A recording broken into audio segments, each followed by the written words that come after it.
welcome to my channel. I'm Bella. I just recently moved all the way across America from New Jersey to Washington State. I'm going to be doing a solo West Coast road trip, starting in Washington, going to Oregon, and then ending in California. Then at the end, I will be doing a cross-country road trip all the way back to New Jersey. So I thought that I would create a little vlog series on this channel to document that whole process and bring you guys along the way on this road trip. I thought not only will it be fun to, record this whole process for memories, but also to provide videos in case someone else is interested in doing a road trip like this as well. I wanted to document everything that goes into it, from planning it and being able to do a road trip down the West Coast. This is my first time ever doing a road trip like this, especially solo. I've been planning this for a long time. I've always wanted to go here and get to see the beautiful landscapes. On this road trip, I'll be doing lots of outdoorsy adventures like hiking, visiting national parks and state parks, definitely going to see a lot of the beaches on the coast. So really excited to bring you guys along the way in this whole process. And if that's something that you're interested in, then definitely just keep watching. So first stop after the flight was to head to the dealership here, Ford of Seattle, to pick up the car I bought before arriving. It's a 2025 Ford Bronco Sport Outer Banks model in color Azure Gray Metallic. At the end of this video, I will go into the details on why I decided to buy a car instead of renting. I know it seems a bit crazy, but don't worry, I'll explain.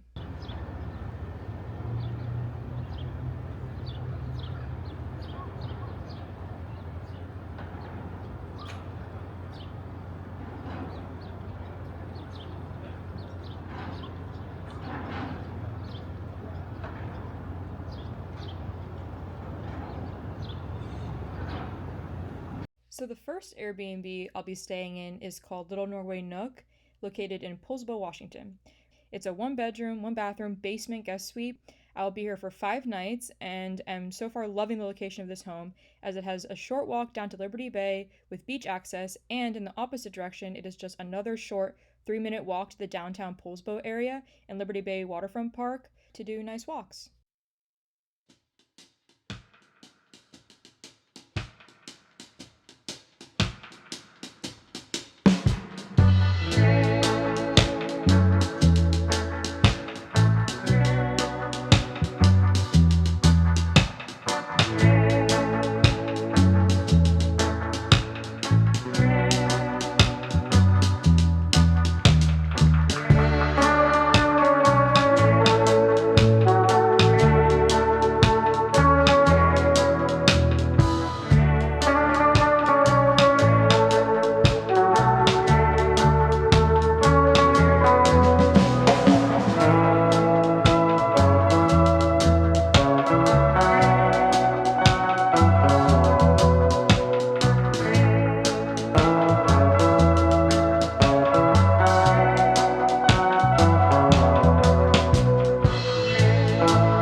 back from walking to the little downtown area here in Poulsbo, this nice little waterfront, and I went into a couple of the shops and I wanted to show you guys some of the things I bought. First item is this bookmark I got at a bookstore, and it's got like a little tassel, little bead, and it's a mermaid kind of like painting with like gold foiling, and just thought it was really pretty artwork. And I've been wanting a bookmark for a while, so this one just caught my eye. Next item is this sweater I got from a more like touristy shop in town with a bunch of like Poulsbo merchandise. And it was really hard to decide which one to get. There were so many nice sweaters, but I picked this one because I thought it had a really nice color, this like chocolatey brown, and I liked the embroidered Poulsbo logo. And the town here is quite like Nordic Viking themed, so thought it'd be cool to get the sweater that said like Viking on it underneath with like a boat. So thought this one was really cool and unique. The last two items are these cute little vinyl stickers I got. I want to like collect for every town I go to or every like national park I go to. I want to get little vinyl stickers to remember them by. And so I got this one for Poulsbo. I thought the little animals, little deer and squirrel, were super cute with the little red house in the back. And then I got this one that says Pacific Northwest. I just thought like the hiking trail was very fitting for the activities I'll be doing. So yeah.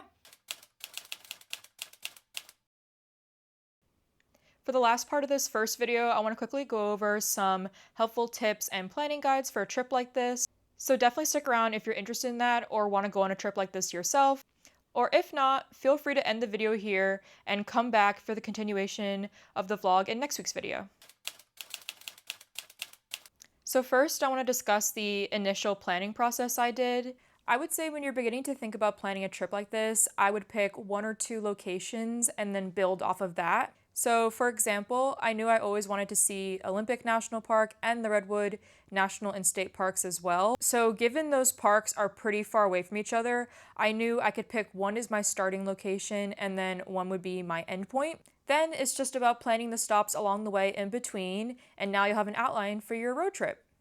When I'm going to be planning multiple stops in each state, I like to use Google Maps and save the locations as pins. So that way I can look at where they're all placed within the state, and then you can begin to plan individual days on what stops are close together and build a driving route for the day and the days after as well. That way you avoid doubling back on your route too much and can make sure that the driving mileage and time it takes is as efficient as possible and can help give you an estimate on how long the road trip will take altogether. This is how I was able to figure out I would need 3 months to complete all the stops I wanted to do. This will also help for planning accommodation in nearby towns and cities for the groups of planned stops as well. One more thing I like to do with the pins on the Google map is paste in some info about the location and provide key details, so this way you can remember what the hike or attraction is about, especially helpful if you are planning a lot of different stops. Next, I wanted to discuss transportation. As I said earlier in this video, I did end up buying my own car for this trip. Obviously, that is not necessary at all, but if you don't have your own car with you, I would say look into rental cars if it's a short-term trip. Maybe stay near big cities so there are more public transportation options, or I did see some online options for tour groups that went to some of the more popular hikes and sites and provide transportation for you, which was nice. In my case, after weighing all the options, I still thought having my own car would be the best for me. So I want to explain that process in just a little more detail for those who are interested. But if not, feel free to skip to the next topic on accommodation. I'll leave a timestamp on the screen. Before I had planned this trip, I was actually already thinking about buying my first car anyway. I had been saving up for a while, and once I had started planning this trip, I thought, well, what if I just combine the two and I could just buy the car out here to save me having to drive across the United States on the way here. That way, I wouldn't have to drive both ways and I could just drive home in my car. I did initially, though, look into renting a car here just to see, but it ended up being way too expensive for a 3-month trip like this. So I did some more research on if it would even be possible to buy a car here on the West Coast, because I do live in New Jersey and I would have to buy the car in Washington because I would be flying into Seattle, which also meant that since I wouldn't be living here permanently, I would have to make sure that I could get the car registered for New Jersey, where I live. So the process kind of began with me test driving at a dealership in New Jersey just to make sure that I knew what specific car I wanted, because I was gonna have to buy the car over the phone and wouldn't be able to test drive at the locations here in Washington. Like I said, I knew I was going to fly into Seattle, so I researched some dealerships in the local area. The first one I called, it did seem promising. They were trying to help me out. It took a couple weeks. It looked like the deal was going to go through, and then at the last minute they pulled out. I guess maybe they just didn't believe that I was going to end up showing up and completing the purchase. So I kind of thought that it wasn't going to work out, kind of lost all hope. Then I called just one more dealership, Pierre Ford of Seattle, and they were absolutely amazing. They really believed in me and my trip and were willing to make it work for me. The whole process was so smooth from beginning to end. Even sent me a video of the car in the lot so I could see what it looked like. It was an awesome experience. The whole team there really went above and beyond for me and was super accommodating, even though my situation was quite unique and probably doesn't happen very often that someone is going to be flying all the way across America to pick up their car that they buy over the phone. So really thankful that it all worked out, as it did require lots of intricate planning. After I completed the purchase of the car, I just had to do a few steps on my end for registration, which I had to just go to the DMV in New Jersey and pick up my New Jersey license plates, and that way I could bring them with me, my luggage, and then we could put them on the car once I got here. The team there also held onto my car in the lot for me, as when I bought it, my flight still wasn't for a little while, and so they kept it for me there so I could pick it up once I arrived. So far, really loving the Ford Bronco Sport, and it's been really fun being able to drive it around on this road trip.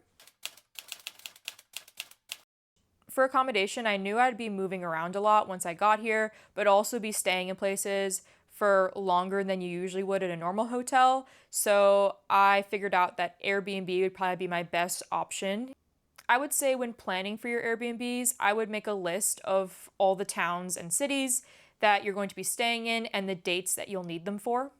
I started booking my Airbnbs about a month in advance, as I would be traveling during summer. Some of these were booked 4 months in advance, as I did the whole booking for the 3 months of the whole trip. But obviously that is not necessary. 1 or 2 months should be more than fine. When I was looking even just a month in advance, there was still quite a lot of availability and most things weren't sold out yet. The reason I did decide to start booking Airbnbs that early was because I needed each Airbnb stay to have very specific dates, as the checkout of one Airbnb had to line up with the check-in date of the next Airbnb. And since I was booking so many of them in advance, all in a row, and some of them were only for a week's stay, it can get quite tricky to make sure that they line up all together correctly. Obviously, you do have to be quite flexible in your dates and be able to either subtract or add on a day to make them line up. There was just one that didn't end up working, where it just didn't line up correctly, so I had to just book one extra night in a separate hotel. For the last topic, I just want to quickly discuss gear and park passes. Since I knew I'd be visiting a lot of national parks, I decided to get the America the Beautiful Pass, also known as the Interagency Pass. It's an annual park pass that gets you access to over 2,000 federal recreation sites across the US. So this way you don't have to keep paying the entrance fees for every park you visit, and instead, this one-time cost of $80 allows you access to all those parks for a year after purchase. This pass does not cover state parks, so you will have to pay separate for those. But there were some other passes I saw that covered state parks, so just do some research online to figure out which pass works best for you. You can also find online a full list of the parks covered under the America the Beautiful Pass, so double check before you go. For hiking gear, I shopped mostly from the store REI. For clothes, I really like the hiking gear from the REI brand itself and Columbia. For hiking shoes, I got the Merrell Moab Speed 2s. And for the beach, I got the Teva Hydrotech sandals. For my small pack, I got this cheap Waterfly crossbody on Amazon. And for longer hikes, I bought the Osprey Sportlight 25 backpack. And lastly, for hiking technology, I am using a combo of the All Trails mobile app and my Forerunner 965 Garmin watch. So that's it for tips and tricks. I can go into more detail in later videos on specific hikes and maybe some sightseeing I'll be doing. And I can also show what I pack for my hikes. But I think that's a good overview for now. So if you like this video, please feel free to like, comment, and subscribe. And thanks for watching.